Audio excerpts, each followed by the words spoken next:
Tadi Romo mengatakan bahwa presiden seperti pencuri di kantor ngambil duit dibagi-bagikan.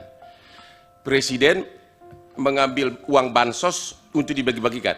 Apakah Romo mengetahui bahwa bansos yang dibagikan itu sudah ada datanya berdasarkan DTKS, yaitu data terpadu kesejahteraan sosial, dan satu lagi PTKE, pensasaran percepatan penghapusan kemiskinan ekstrim. Data penduduk itu sudah ada semuanya.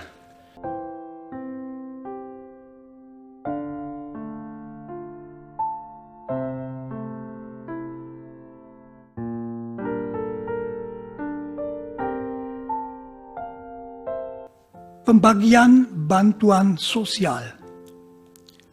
Bansos bukan milik presiden, melainkan milik bangsa Indonesia yang pembagiannya menjadi tanggung jawab kementerian yang bersangkutan dan ada aturan pembagiannya. Kalau presiden berdasarkan kekuasaannya begitu saja mengambil bansos untuk dibagi-bagi dalam rangka kampanye paslon yang mau dimenangkannya, maka itu mirip dengan seorang karyawan yang diam-diam mengambil uang tunai dari kas toko. Jadi itu pencurian, ya pelanggaran etika. Itu juga tanda bahwa ia sudah kehilangan wawasan etika dasarnya tentang jabatan sebagai presiden, yaitu bahwa kekuasaan yang ia miliki bukan untuk melayani diri sendiri, melainkan melayani seluruh masyarakat. Kalau ada presiden di tahun 2021 membagikan bansos dan pelinsos sebesar 408 triliun. Mic-nya dekatkan, Pak. Kemudian tahun 2022 431 triliun. Ya. Jadi tahun 2021 408 triliun, tahun 2022 431 triliun. Apakah itu pemerintah yang baik yang membantu fakir miskin? Tadi kan Bapak menyinggung soal fakir miskin. Pada waktu itu nggak ada pemilu, tapi sudah 400 lebih bantuan pansos dan pelinsos. Yang kedua, tadi Romo mengatakan bahwa presiden seperti pencuri di kantor ngambil duit dibagi-bagikan. Presiden mengambil uang bansos untuk dibagi-bagikan. Apakah Romo mengetahui bahwa bansos yang dibagikan itu sudah ada datanya berdasarkan DTKS, yaitu data terpadu kesejahteraan sosial, dan satu lagi PTKE, pensasaran percepatan penghapusan kemiskinan ekstrim. Data penduduk itu sudah ada semuanya. Presiden hanya simbolik di awal membagikan bansos sesuai dengan data yang sudah ada di kementerian masing-masing. Selanjutnya dilanjutkan oleh kementeriannya. Jadi presiden tidak pernah membagikan bansos di luar data yang sudah ada, DTKS dan P3KE sesuai dengan data kementerian. Dari mana Pak Romo tahu bahwa presiden itu seolah mencuri dari uang bansos lain untuk dibagi-bagikan? Padahal Pak Romo tidak tahu praktek pembagian data itu sudah ada datanya lengkapnya. Data lengkapnya yaitu namanya KPM, keluarga penerima manfaat. Namanya semua ada di situ. Mohon izin majelis karena ahli bukan ahli bansos atau... Ya sudah tadi pertanyaan sudah. Pertanyaan saya. Pertanyaan Pak Hotman yang kedua juga sudah bisa ditangkap, Pak. Ya, karena tadi jangan kan diulang-ulang. Beliau mengatakan presiden seolah-olah pencuri mengambil uang untuk bansos, makanya saya tanya, itu dia tidak ambil tapi ada datanya semua. Iya, sudah. Terima kasih. Iya, baik. Pendaftaran saudara Gibran sebagai cawapres oleh Dewan Kehormatan Penyelenggaraan Pemilu dinilai pelanggaran etika berat.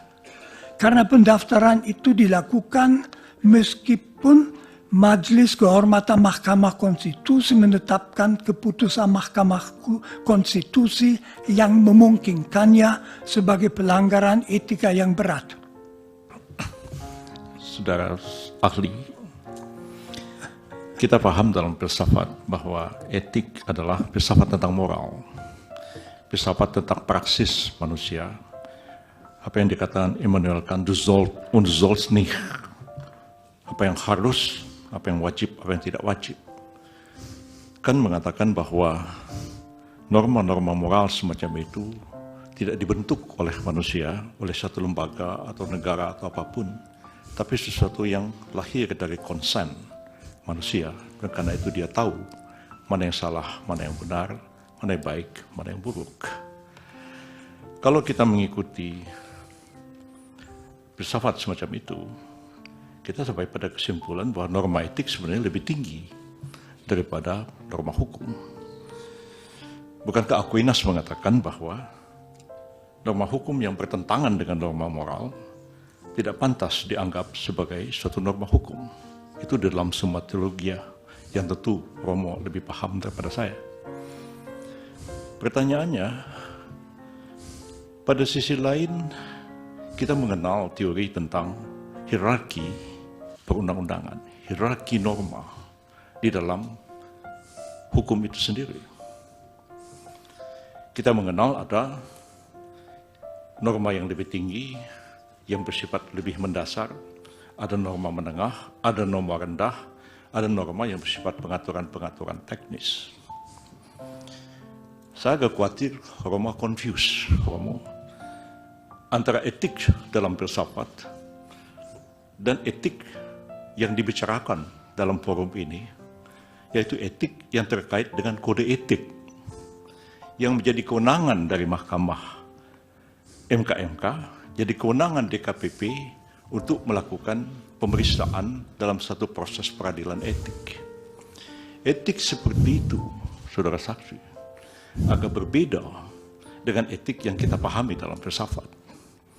Dan berbeda konteksnya dalam hierarki norma-norma. Kalau merujuk kepada Kant, merujuk kepada Aquinas, merujuk kepada Ibnu Hazm atau Imam Ghazali, Prof. Yusuf terlalu lama teks di mengantarnya. atas. Pertanyaan apa? Ya, pertanyaan akan segera. Tapi kode etik yang sekarang ini adalah kode etik yang diperintahkan oleh undang-undang. Dalam undang-undang MK, dalam undang-undang KPK, dalam undang-undang advokat. Dan itulah yang diadili, yang dijadikan dasar mengadili pelanggaran kode etik. Bukan pelanggaran kode etik seperti yang dipahami oleh Immanuel Kant dan Thomas Aquinas. Apakah Romo bisa membedakan antara norma dalam filsafat, norma etik dalam filsafat, dan norma etik dalam pengertian norma etik yang dibentuk atas perintah satu undang-undang yang kedudukannya tidak akan mungkin lebih tinggi daripada undang-undang itu sendiri? Persoalannya adalah, apakah pelanggaran etik dari filsafat membawa implikasi kepada penyelenggaraan negara harus begini seperti yang Romo katakan? Ataukah pelanggaran kode etik sebagai code of conduct di dalam norma etik yang dijadikan dasar keputusan DKPP dan MK, apakah itu akan menggeser satu keputusan yang didasarkan atas norma undang-undang? Mohon Romo jelaskan persoalannya.